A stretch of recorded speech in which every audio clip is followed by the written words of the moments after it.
Hey guys, welcome to Z's Comics, talks about movies, TV, and pretty much whatever the hell else we want to talk about. First up, we're just going to dive right into it, all right? The Voltron movie, The figure of the universe. Voltron Five is mini lion robots come together mini- to make one super robot. Yes, that exact one. Okay. Voltron movie gets a little bit more traction. If you're confused by this, the last time I heard about this was about 2 years ago, okay? I didn't even know that there was anything else still going on. I thought it was stuck in developmental hell. But it has a director, Rawson Marshall Thurber. If I remember right, he directed Red Notice for Netflix. That's a pretty good movie. That's a pretty good movie. Yeah, it's entertaining, okay? And yeah, it's just, but it has a new cast member, Daniel Quintoye. I don't know if I'm mispronouncing that name. If I am, I am very sorry. But apparently he was Tom Holland's understudy for the Romeo and Juliet play that he had in London. I don't know who he got cast as. That's the main thing here. There is almost no information aside from the director and this guy getting cast. That is Voltron. Yeah, and that's, Voltron Defender of the Universe. Based on the 1980s cartoon comic series and stuff like that. Most recently, the Netflix studios did that anime, which was very well received. I loved it. I still need to watch that last season because, you had like 2 years in between them and then you just forget about it. You get... Yeah. Moving on, DC hires Kyle Chandler as Hal Jordan in the Green Lantern TV series. Supposedly it's supposed to come out on Max. Yes. This is a rumor, but I've seen it from like 3 different leak sources where the only reason they went with Kyle Chandler is because DC could not afford Josh Brolin as Hal Jordan. Well, see, I think it might actually... There's some truth to that because I read one interview that he did where someone asked him about it and he straight up said, because he's doing a movie with Call Me Up One More Time. Peter Dinklage? Peter Dinklage. He's doing a movie with Peter Dinklage where they're like brothers or something. It's like some comedy movie that I think's coming out on Prime pretty soon. And, is it called Twins? And this is going to be a new version of Arnold? I straight up thought about Twins. I thought it when I saw the trailer for this. But it looks pretty good. It looks pretty funny. But he was doing press for it, and someone straight up asked him because we saw so many rumors about they want either Josh Brolin or McConaughey or Ewan McGregor or whatever, and Josh Brolin straight up said it's sad it didn't work out because of scheduling issues, and that didn't work out, and then he kind of threw a little shade, not shade, but there might be something down the road because he's all but maybe something else could come. So it seems like he actually wanted to do it, but scheduling conflicts and the fact that, but evidently now he might want to do something later. So I could see this. Josh Brolin can be put in anything and it'll be all right. And I think this Hal Jordan guy is going to be pretty good. I mean, he's been around a while. He has the look. Done a lot of stuff. I'm still pissed that there's that Nathan Fillion isn't going to be him. Okay, if you're going to use an older Hal Jordan, freaking Nathan Fillion, okay? And honestly, he still has the look. All right, he still has the build. He's on The Rookie every week.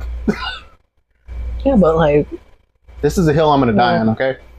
All right, so I still want Sean William Scott to be Booster Gold. I know, me too. He needs to be in stuff. Kunal. That's one of the Nanjiani? That's how you pronounce it? Right? I think so, yeah. Right? The dude from Stewart. He played Phobos? No, not Phobos. One of the Eternals. Yeah, one of the Eternals. Yeah. So he's supposedly he got cast as Booster Gold. I don't know about that. I haven't seen anything else. I just want to see Sean William Scott in more things. That's one of the reasons why I watched more things. That's one of the reasons why I watched that new John Cena movie, Jackpot. He's in there? Kind of a spoiler.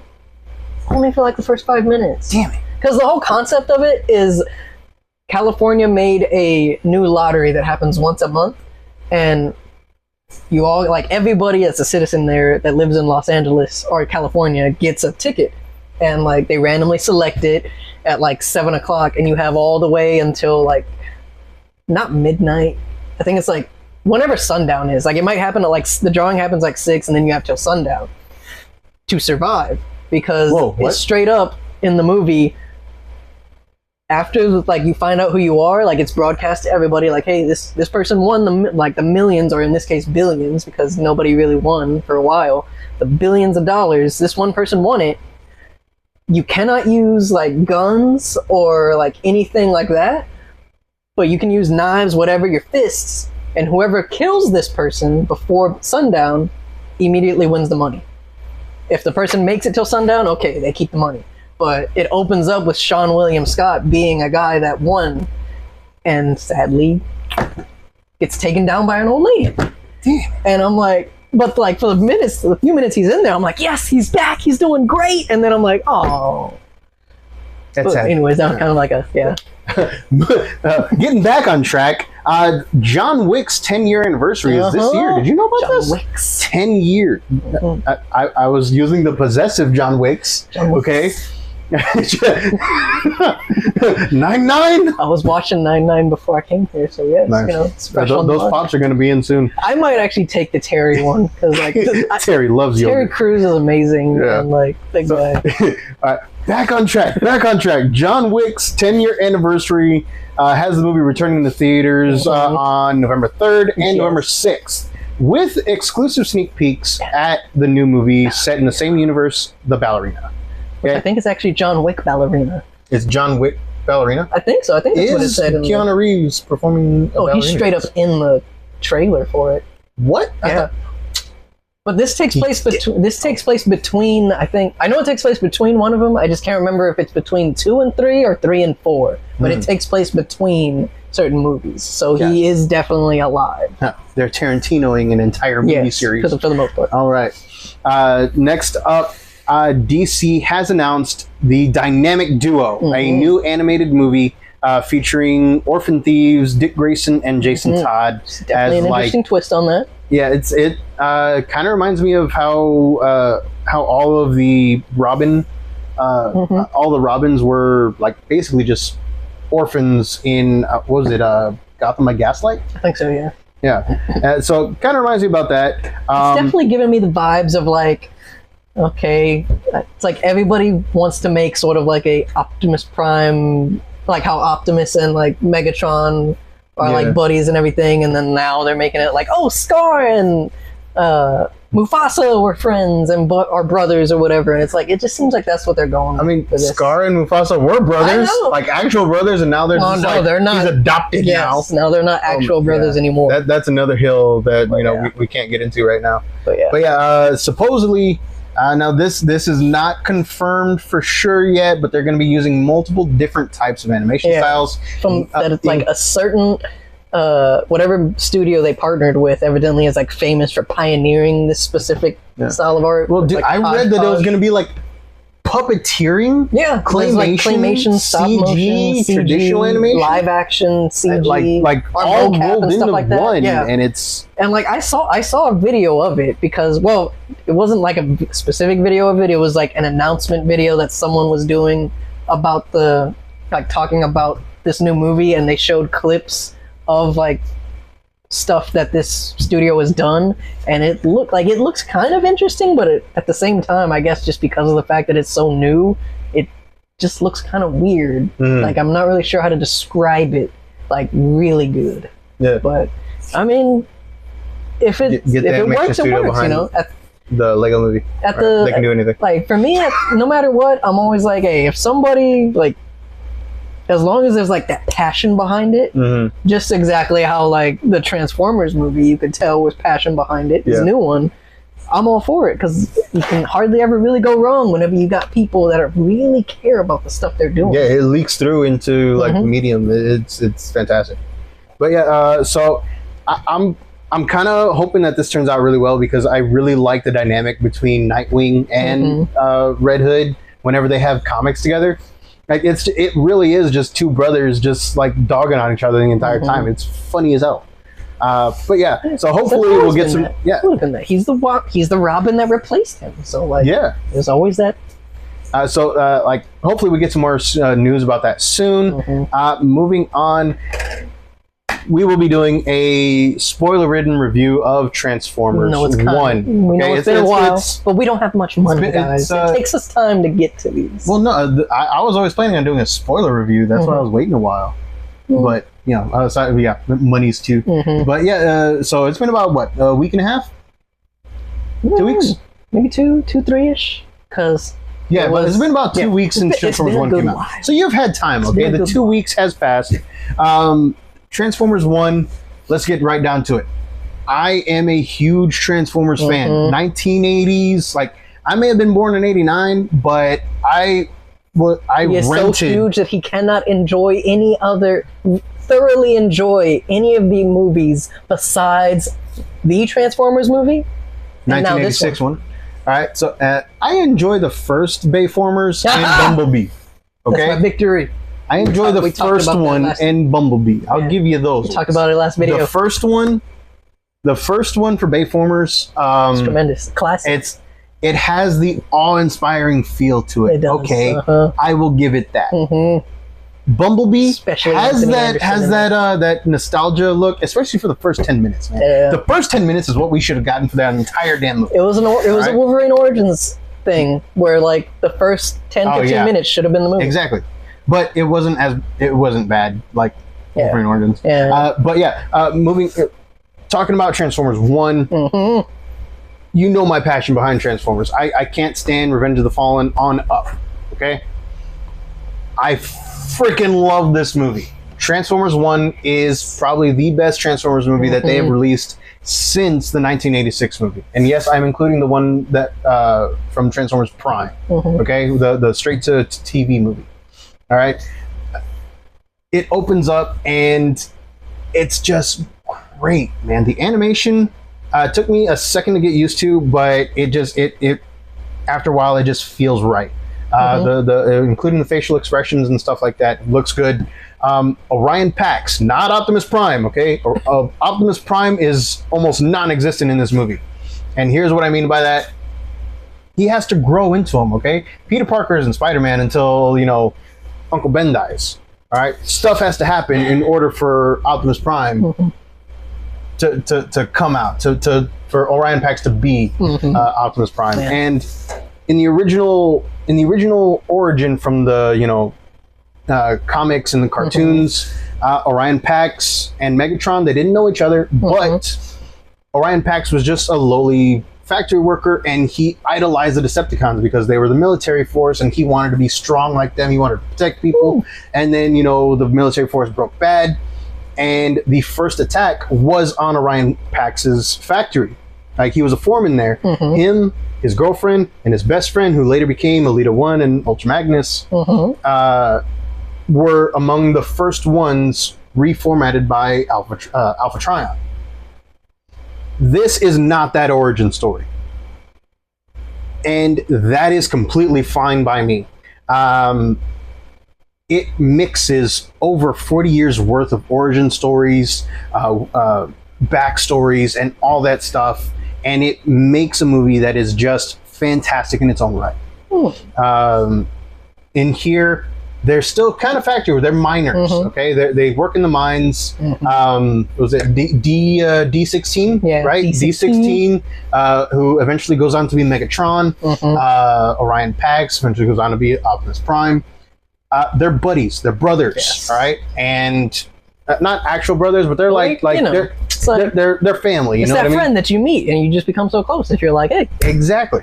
And along the way, Orion Pax is just he knows that they are meant for more. He knows that there is more to them than meets the eye. Aha! All right. Yes, I'm pulling out the puns. All right. I mean, they pulled out the puns in this too. Like they in really there, did. when someone straight up tells Orion that even though he feels like he's gonna be lucky that he's got the touch, he's got the power, that they straight up tell him, nah, you don't have the touch or the power.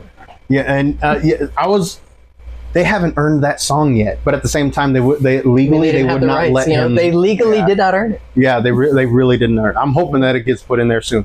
But throughout this, you find out that Orion Pax is right. Throughout the course of the movie, you find out that he's right. and he is just filled with these dumb ideas, but he's so hopeful that he's able to convince his straight-laced buddy D16 in order to do him, to follow him.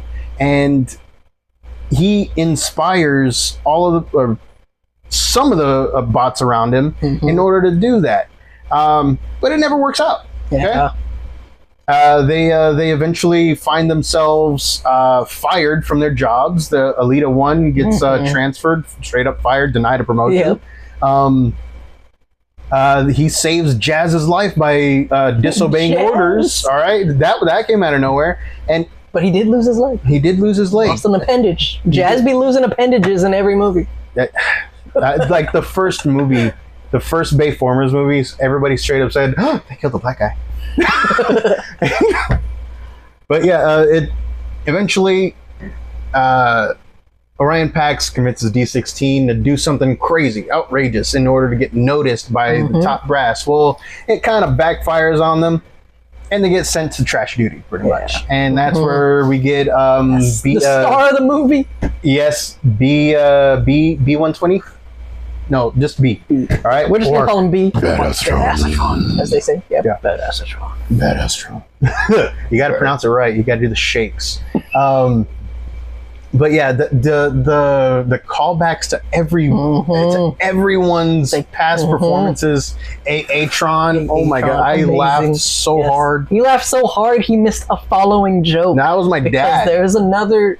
Like, he's introducing his buddies, his friends, because, you know, B, he's down there all alone. Because he was so great at his other jobs, they just kept bringing him down. But, yeah, he makes some other friends, like trash heap friends. And he's going off labeling the names Atron and then Steve. And there's another joke where everyone's like, what, Steve? What? And because they're freaking out, they're like, what kind of name is Steve? And then he just goes, he's foreign. I really didn't hear that. Oh my gosh. That's I totally missed. Everyone missed that except me. That's why I was laughing so hard. All right. Okay, yeah, I got to see it again. But yeah, so they find this MacGuffin that tells them exactly where the Matrix of Leadership is. The loss of Steve. Yep. And from then on, it's just about them trying to find the Matrix of Leadership, and which is a huge thing in this particular movie's lore, because the Matrix of Leadership was lost during a fight with the Quintessons. All right, and eventually make it up to the surface, and we're leaving a lot out, even though this is spoilery and stuff. Eventually, they make it up to the surface with Alita 1 by kind of coercing her into heading up to the surface, and they find the remnants of this huge battle between all the primes. Okay, and D16, whose favorite of the primes, according to history, is Megatronus, the strongest of all the primes. Actually, in most of the lore, Megatronus's face is actually the inspiration for the Decepticon symbol. Same thing. Same thing in this one. They find all their bodies, pretty much, and one of them was just in low power mode, Alpha Trion. So Alpha Trion coming in Alpha Trion coming in to help with the origin story again, voiced by Lawrence Fishburne, because who else are you going to get to voice when you're when you're hitting a fork in your life, whether it's choosing a pill or trying to become who you really are destined to be? Who better to hear it from than the great Lawrence Fishburne? Exactly. All right, he gave them the red pill. Exactly.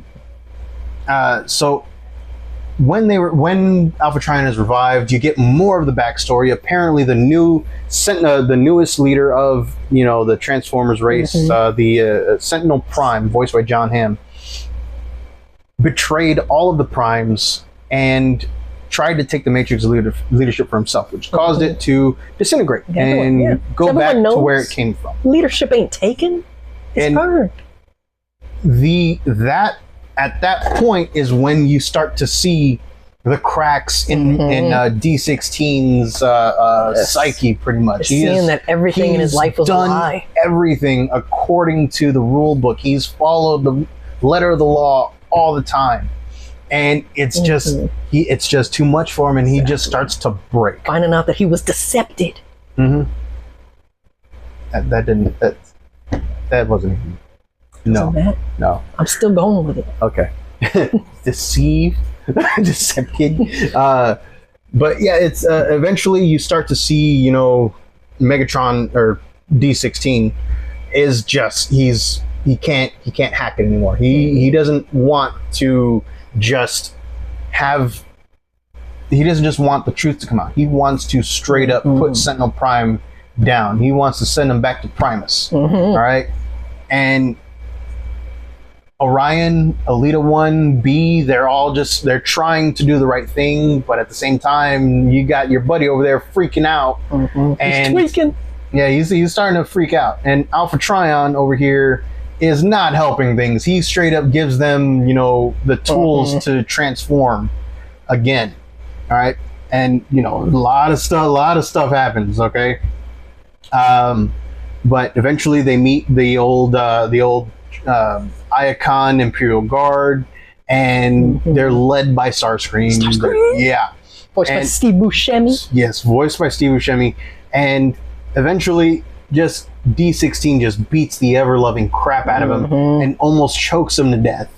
And that's how like, the little callback to Starscream's, like, messed up voice. Well, that's why. I loved it because they call it out a little bit later, like, that's funny. And Orion, Elita 1, they have to lead a rescue in order to stop, you know, Sentinel Prime from doing some stuff that he really shouldn't be doing again. And it just goes off the rails, man. It's just like the final battle is just so friggin' awesome. Sentinel Prime just, like, he just gets it. All right, he just gets his in the end, and you feel good when it happens, even though, like, well, D16's gone, Megatron, you know, reigns supreme. And throughout this entire thing, throughout Megatron's, like, attack on Sentinel Prime, Orion Pax is just trying to get him to stop. All right, that's his friend, it's his brother. He is about to commit some mass murder on all of it's about to Sentinel cross the Prime, line that there's no coming back from. And eventually, bam, Megatron takes him out. Kind of by accident, and like, then on purpose. Yeah, and then straight up, he's just like, you know what? We're done here. And he literally sends him back to Primus, who eyes turn a different color and everything. Yeah, it's like he's straight up Megatron now, right? There's no D16. He is Megatron. And kills Orion Pax, shoves him down a hole, and if you've seen the 1986 movie, you will love the parallels to this, because the Prime's darkened, lifeless, or Pax's darkened, lifeless body is just going all the way through to Primus's spark, and the imagery is just the same as when Unicron reformatted Megatron into Galvatron back in the 86 movie. And this one has all the sparks that came back to Primus, reformatting Orion Pax, okay? Basically coming back, reformatting him into Optimus Prime. The last of the Primes, the last true Prime. Not only that, but Primus also bestows upon him the Matrix leadership and sends him back to the surface to stop Megatron and to lead the Autobots or the Transformers into a new direction. Okay, it is a fantastic movie filled with a lot of twists and turns. It's not straight up a kids movie. All right, there's a lot of there's some deep stuff. There's some deep stuff. There's, you know, betrayal, your reaction to it. And then there's also the whole perseverance through in the face of hardship thing. Yeah, that's kind of kiddie, but at the same time, dude, it's a good message for everybody. And if you love Transformers, if you actually love Transformers, you're gonna love this movie, because it mixes, like I said, the past 40 years and just puts them right there. All right, and it's so good. I highly recommend you go and see it. And yeah, I'm probably gonna try to go see it again this weekend. It's tremendous. It is. It's beautiful. I'll let him take the reins on this for the most part, just because, like, this is his thing. It's time to shine. Oh yeah. But yeah, if you like our reviews, if you like our rantings and ravings. Forget about the poster of the Harry Potter show that came out. I saw that, poster, but it's just a poster. But still, it's exciting that it's coming. 2026. We'll see. We'll see how it goes. And supposedly the new Spider-Man is going to be titled Spider-Man King in Black. I heard that was a rumor. Yeah, it's a rumor. Yeah, that was a rumor. So I wasn't really going to talk about it. Throw in a little bit. We talk about some rumors every now and then. So that is true. We do talk about some rumors. It's a small one. Yeah. All right. So thank you guys for watching. Hopefully y'all guys will check out the movie. If y'all guys like the Rantings Ravings 2 Mad Men, go ahead and give us a like, follow, share us with your friends. And we will see you guys next time. Later.